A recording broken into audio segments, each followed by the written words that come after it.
This Republican representative is cloaked in a cloud of lies. I probably felt in a sense the need to not share that and the need to embellish a little bit my resume. In a world where nearly everything is searchable and fact-checkable, and almost everyone has learned that they need to have receipts, this New York politician managed to dupe his constituents, get elected to Congress, and even ended up on the House floor, potentially flashing the white power sign? To be clear, his fabrications are far beyond the lies that are sometimes associated with campaigning.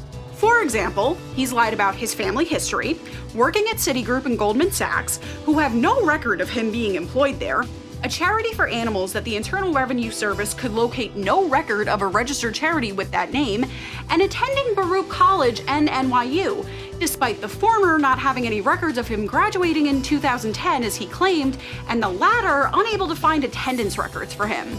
Just for comparison, this is the resume George Santos claimed to have while campaigning.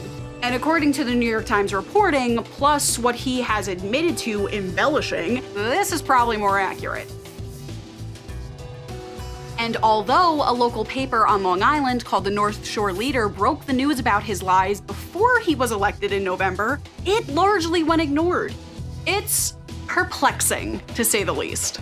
But his lies about his background might not even be the thing that takes him down.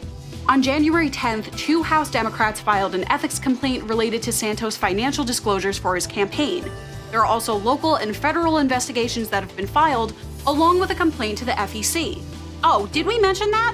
Allegedly, he used campaign funds illegally and wasn't exactly honest about where those funds came from.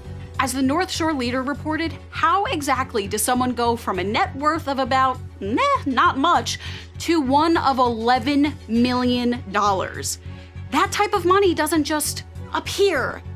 You could chalk up the fact that he was elected despite his lies to oversight by Republicans, by voters, by the media, by a lot of people.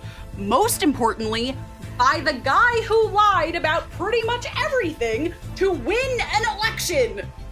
But for real, why should the American public have to so thoroughly fact-check and vet political candidates? And how did such egregious lies go so largely undetected for so long? Maybe we could blame it on a pandemic, a looming recession, taxes, Harry and Meghan drama, Taco Bell continuously taking away the Mexican pizza, yet another COVID variant, the climate crisis, Greta Thunberg being the one to take down Andrew Tate, and our own lives. It might just be a bit too much for our brains to handle. But with all that said, can we all agree that people running for office should at least be who they say they are? Although the suspicious campaign finances might be the thing that gets him in trouble, is that good enough? We should have a better process for vetting the people we elect to hold power. If we're electing notorious liars, do nothing when they're caught lying and continue doing nothing when they admit to their fabrications, then what does that say about the current state of politics?